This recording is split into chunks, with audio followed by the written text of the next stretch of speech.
Bagaimana sukses menurut Al-Quran itu? Pertama kita pecah dulu judulnya. Satu, apa itu sukses? Kita harus sepakat dulu dalam definisi. Karena itu para ulama sebelum mengurai sesuatu itu selalu menampilkan ta'rif, definisi dulu. Saya melihat orang sekarang kadang-kadang terlampau terburu-buru. Definisi belum disepakati sudah membuat hukum, itu yang bahaya. Saya ditanya, Ustaz, apa hukumnya maulid? Saya bilang, apa itu maulid? Maulid saja belum disepakati, bagaimana bicara hukumnya? Terus saya tanya lagi, yang benar maulid atau maulud? Ayo, maulid atau maulud? Wallahu a'lam. Bukan wallahu a'lam. Ada artinya. Ada artinya. Coba lihat. Awas, hati-hati. Ketika kita sudah paham definisinya, maka mudah kemudian menguraikan hukumnya. Hukum dari 5 itu bisa kita turunkan. Mau wajib, mau sunnah, mau haram, mau makruh, mau mubah, itu hanya bisa diturunkan setelah mengetahui turunan definisinya, kemudian dilihat kemudian taklifnya, ya perbuatan yang menyertainya, baru turun hukum di situ. Jadi pada definisi akan ada hukum ketika ada perbuatan yang menyertai definisi itu. Kalau belum jelas definisinya, bagaimana menguraikan hukumnya? Dan limpahan nikmat yang berlangsung di 3 alam. Awas, tolong garis bawah ini. Sukses dalam pengertian Al-Quran adalah capaian akan kebahagiaan, hati-hati, yang disertai dengan limpahan nikmat yang berlangsung di 3 alam. 3 alam. Jadi kalau Anda merasakan bahagia dalam hidup, kemudian mendapatkan limpahan nikmat, tapi tidak berlangsung di 3 alam ini, hanya 1 alam saja, maka Anda belum sukses menurut Al-Quran. Fokus baik-baik. Gambaran 3 alam ini Anda bisa temukan di dalam Al-Quran, surah ke-19 Maryam, ayat 15-nya. Paling kiri di pertengahan. Ketika Allah menyebutkan kalimat kesuksesan, kedamaian, ketentraman, dan limpahan nikmat yang menyertainya, maka Allah tunjukkan kemudian dengan 3 alam yang berbeda. Contoh, Nabi Yahya alaihi salam, ketika oleh Allah dijamin keselamatannya, kesuksesannya, kebahagiaannya, dan limpahan rahmat di dalamnya, maka Allah tunjukkan 3 alam yang berbeda jaminan untuk beliau alaihi salam. Wassalamun alaihi yauma wulida, 1. Wa yauma yamutu, 2. Wa yauma yub'atsu hayya, 3. Wassalamun alaihi, dan kami jamin salam bagi Yahya. Salam, ada keselamatan, ada berarti kedamaian, ada berarti kebahagiaan, ada berarti limpahan rahmat. Kalau sudah ada limpahan, berarti di situ ada kemuliaan dalam kehidupannya. Alaih, untuk Yahya. Di mana saja? Yauma wulida, pada saat dia menjalani kehidupannya. Wulid, saat dilahirkan, dunia. Awas, ukuran pertama, dunia. 2, wa yauma yamutu. Perhatikan, ketika menyebutkan kehidupan dunia menggunakan fi'il madhi dan bentuknya past tense. Ya, awas, wulid, bukan walada yalid, walada yalidu, tapi kalimatnya menggunakan kata wulid, bukan yulad. 1, 2. Lihat, ketika menggunakan kalimat kedua, alam yang kedua, wa yauma yamut, menggunakan fi'il mudhari. Kesuksesan dalam alam dunianya dibawa oleh dia untuk mengantarkan sukses di alam kuburnya. Yamut, alam pertama kehidupan dunia, alam kedua kehidupan kubur. Awas, hati-hati teman-teman sekalian. Jadi ada orang sukses di alam kubur. Masya Allah, sukses di kuburan. Pernah dengar tentang itu?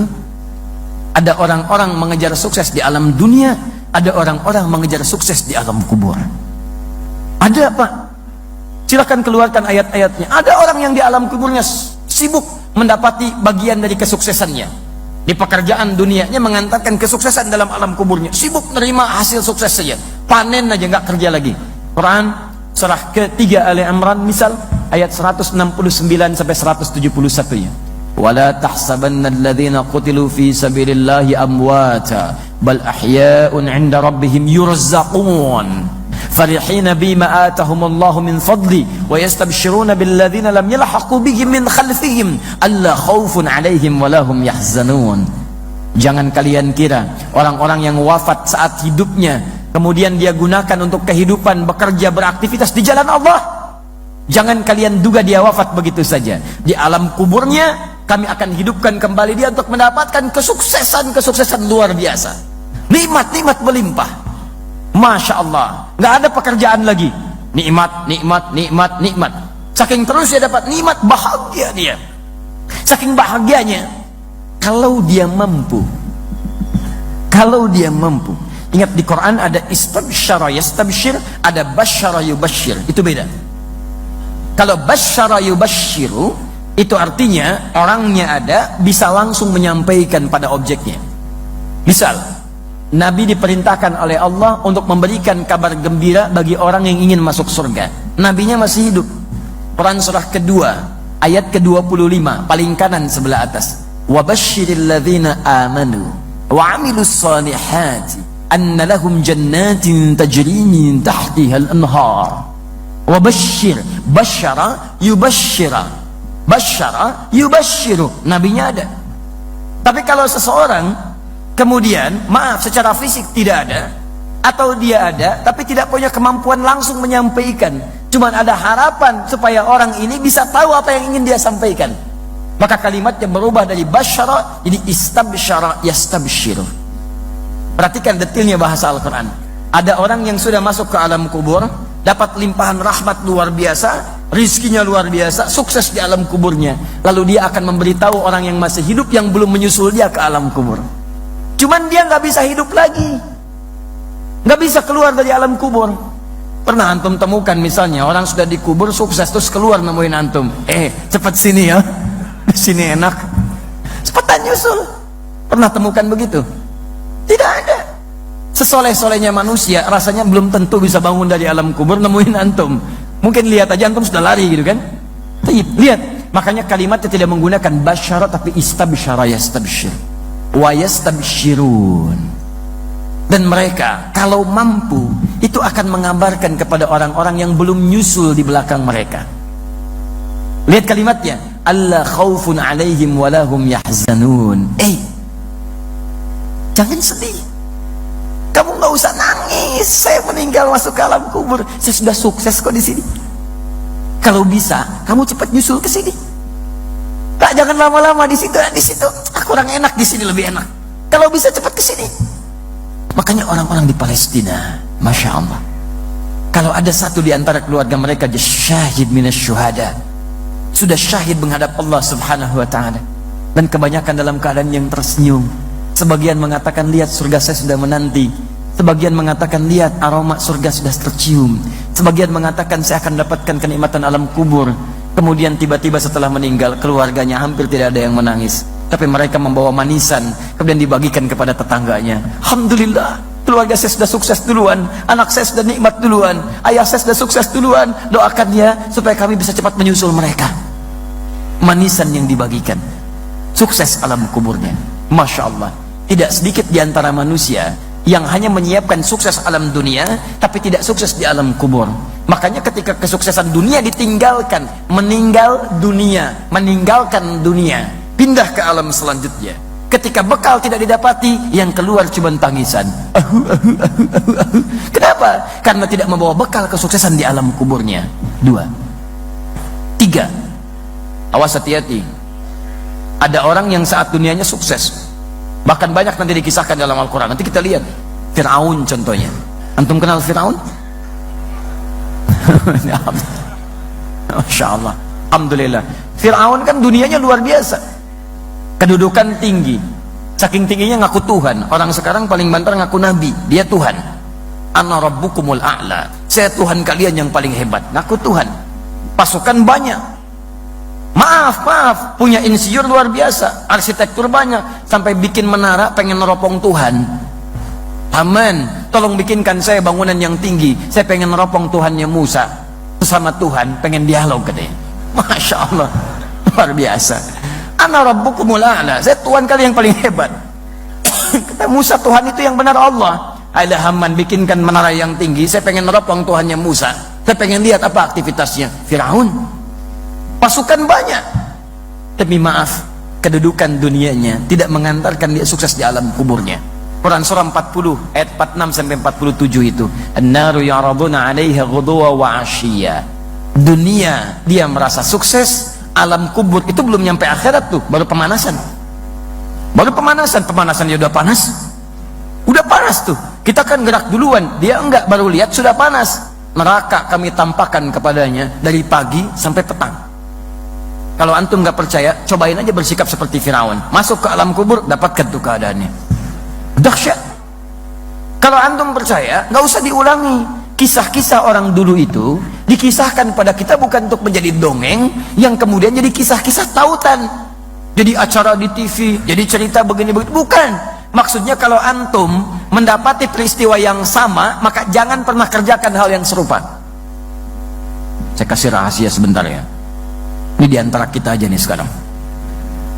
Kalau di Quran disebutkan kisah, tapi namanya tidak disebutkan detailnya, kejadiannya kapan, peristiwa detailnya, itu menunjukkan peristiwa tersebut akan terjadi lagi di masa depan dengan tokoh-tokoh yang berbeda.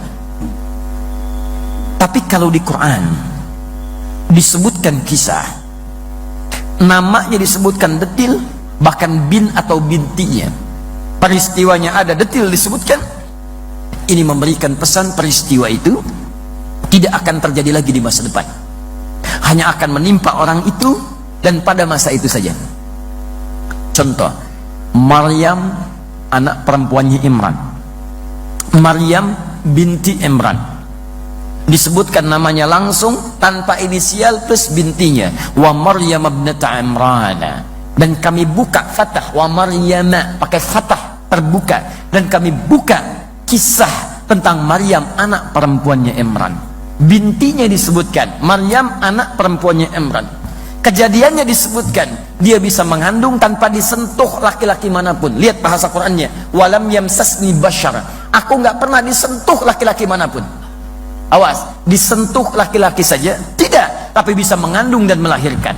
Maka peristiwa ini hanya akan terjadi pada Maryam binti Imran dan tidak akan terjadi pada perempuan-perempuan lain di masa depan.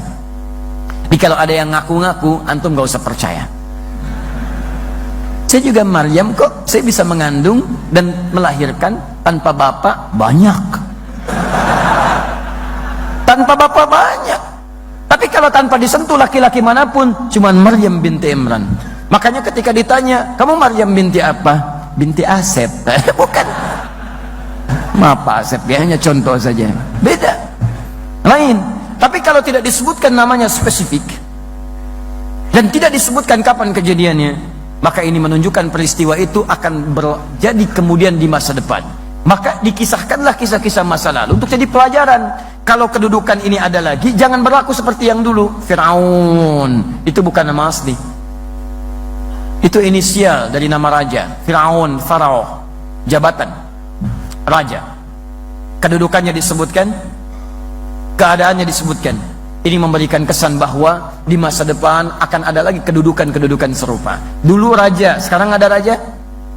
Ada.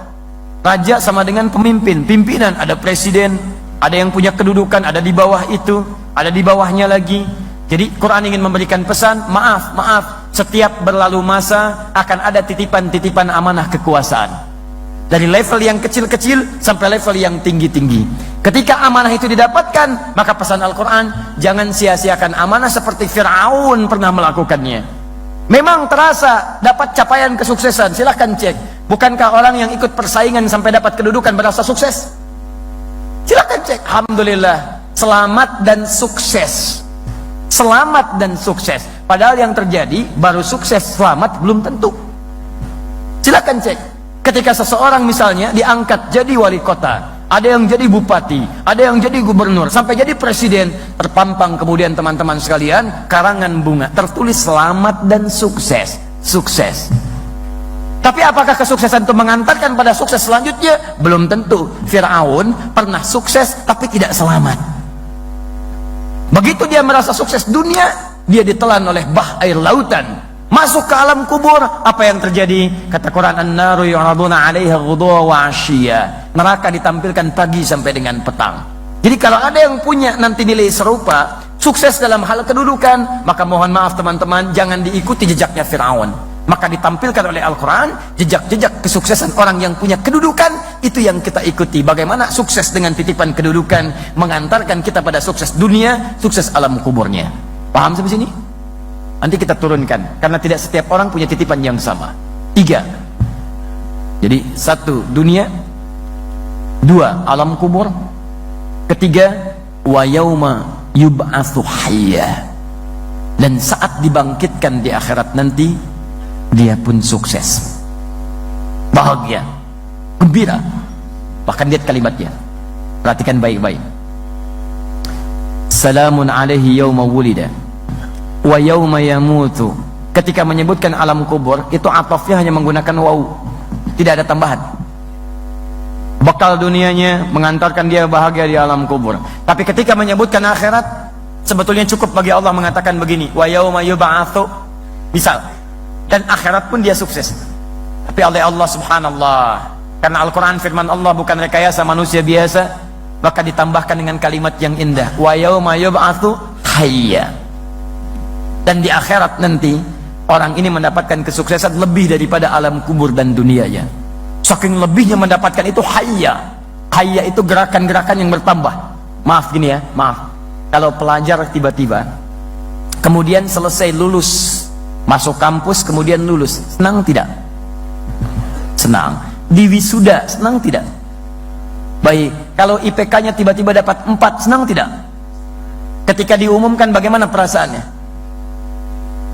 Fulan bin Fulan dengan IPK terbaik 4, Masya Allah, tangan tiba-tiba bergerak.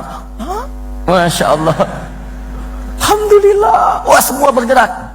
Beda ketika dia belajar, lulus, senang. Tapi ketika nilai bertambah, jadi mulut bergerak, tangan bergerak. Kadang-kadang ada yang difoto sambil loncat, gitu ya.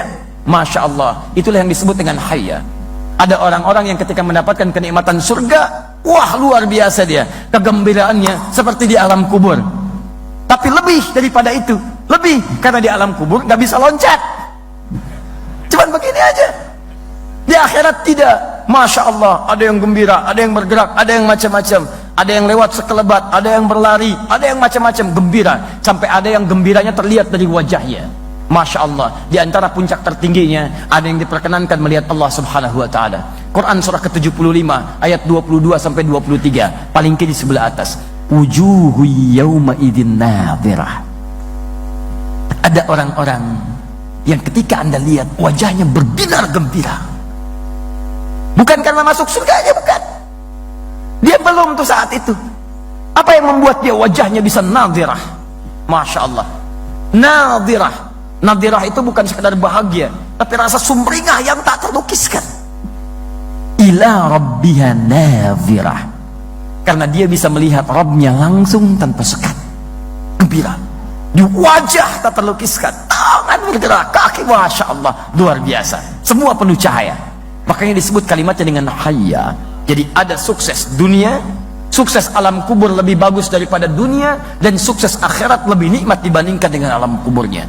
Makanya seseorang disebut sukses oleh Al-Quran ketika mengalami 3 fase kesuksesan di jenjang alam yang berbeda. Nah, sekarang pertanyaannya, apakah aktivitas antum sampai hari ini bisa mengantarkan antum pada sukses di 3 alam itu?